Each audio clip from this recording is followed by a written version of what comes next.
Now we can go to the VIPASSANA. It's called Laktong. Lak means something extraordinary or something special or something like beyond the duality. Lak. Tong means seeing that or understanding that or able to abide in that or mundujuwa. So, realizing that. It's called Tongwa. Tongwa is not necessarily something like, Laktong, something like, oh, I saw something, now I can catch this. Not like that. Tong, of course, said seeing. Seeing what? Being able to abide. Abiding. This is called Tongwa. Laktong. Vipassana. Vipassana means understanding the insight wisdom. What is the insight? This is the Buddha's, the ultimate, the wisdom mind.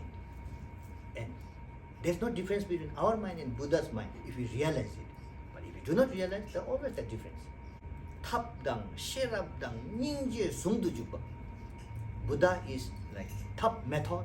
Buddha has got wisdom and the compassion. These three combined together, Buddha has taught. Now, when Buddha taught, Buddha didn't teach directly. Oh, to get Buddhahood, you have to meditate. You have to understand the clear nature of mind. Buddha didn't say that. To teach, Buddha has gone to the ground level. Buddha has gone to the reality. So to experience the absolute truth, Dondamba, so Buddha has first taught the relative truth, Kunjogi Damba. The Buddha has begun with the base. Now what is base? Now Buddha said that where are we? We are in samsara. So what is samsara? The Buddha said samsara is suffering. Now Buddha has taught the Four Noble Truth. Now why it is considered as a noble? This practice is considered for the practice of arhats. Why? Why? Because this is considered very special. This practice will lead to the state beyond birth and death. The Buddha begin with the Four Noble Truth. The Four Noble Truth, so first Buddha said, Dungelgi Demba, the truth of suffering. Then Buddha has said there are 6 cyclic existence. I don't think we have to go deep in this thing, but Buddha has told, as long as we are born in this samsara, there will be a suffering. Now, after knowing, then student Nyunte, his student, Dajompas, or like the monks, the noble monks, then they know, okay, samsara. This is a discovery actually. This is a breakthrough. Oh, samsara is suffering. I am suffering. Everybody is suffering. Okay, this is the first point Buddha taught. Then secondly, Buddha said the origin of suffering. Now we knew that suffering, but from where the suffering is coming? We have to know from where the suffering is coming. Then the suffering comes from now grasping on the I, the concept of I, ego. And through the grasping of I, then 3 manifest. Source of suffering. Kunjungi Damba. Kunjung. Kun means everything. The dungel. Kun. Jung. Jung sagi. Ne. Di. Nga. Ngarjin. The me. That one. If I get pain in body, if I do not know where the pain is coming, then how can we do medication? Suppose something happened on my hand here, but I don't know, but pain gets everywhere. Problem is here, but I didn't see. If I do something here, will it be okay? No, right? First, we should know that I'm in pain. Secondly, I should know from where this pain came actually. Now I'm searching from where it came. Now I knew it. Oh, pain is from here. Now I have to treat here. So like that, the samsaric suffering is coming from the ego, I. Now second thing we recognize. Then Kokbi Demba, cessation of suffering. Is there possible to cure the problem within the me, the concept of me? Yes, it is possible, and if we realize this, we will get a nibbana. Possible. Now how? How is possible?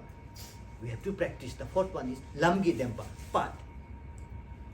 Lamgi Dempa. Now here, Buddha taught 8-fold path. This is the practice of a now Pali tradition. The first turning of it, the 8-fold path. Buddha didn't go directly to meditation.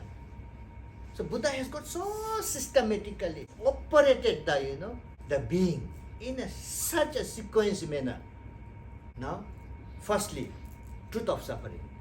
Secondly, we know that we are suffering. This is true. Secondly, now we recognize, oh, my suffering is ultimately because of the concept of I, me, because of this ego. Secondly, we recognize.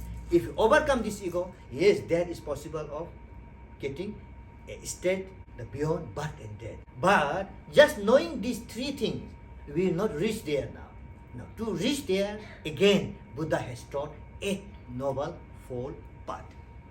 So the first thing is right view. What is right view here? Le jumde. If you do good thing, the good will come. If you do bad thing, bad will come. This is the main on the right view. So based on this, we have to do. We have to practice now. The first thing is right view. The second is right thought.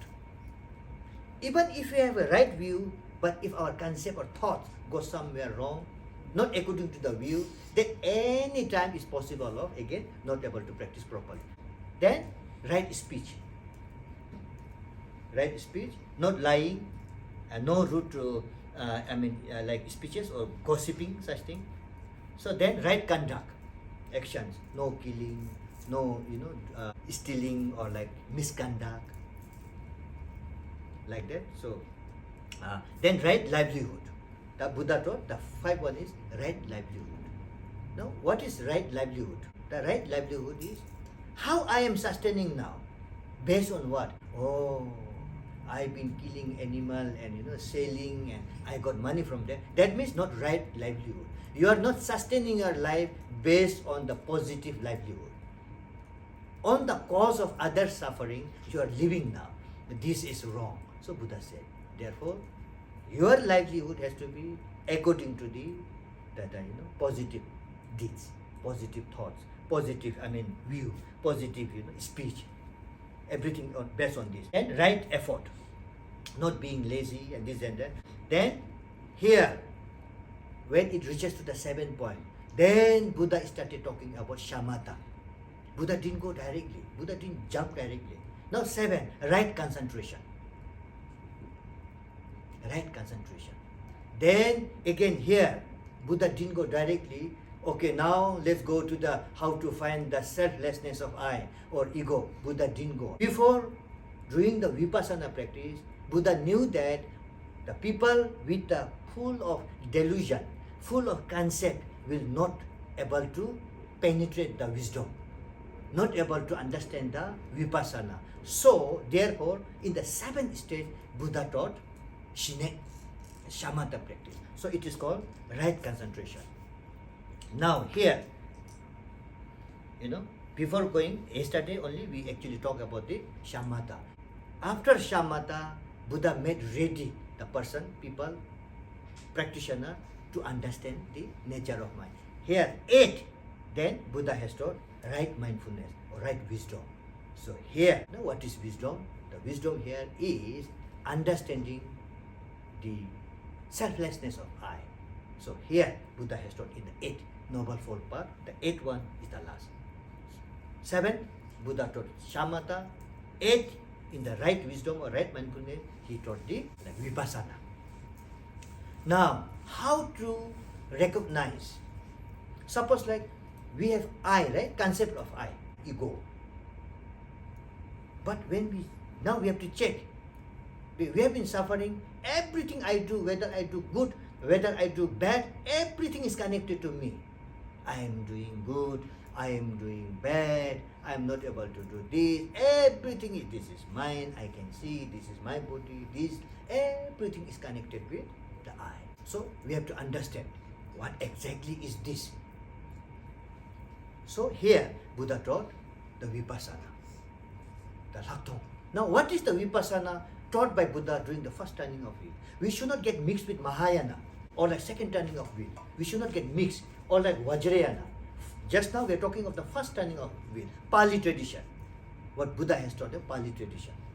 Here, then Buddha has taught how to recognize the selflessness of I or egolessness of egolessness. How? Now there are 5 aggregates. What are the 5 aggregates now?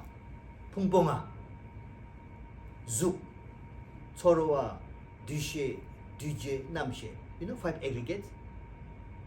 What we say in the Chinese, like 5 aggregates.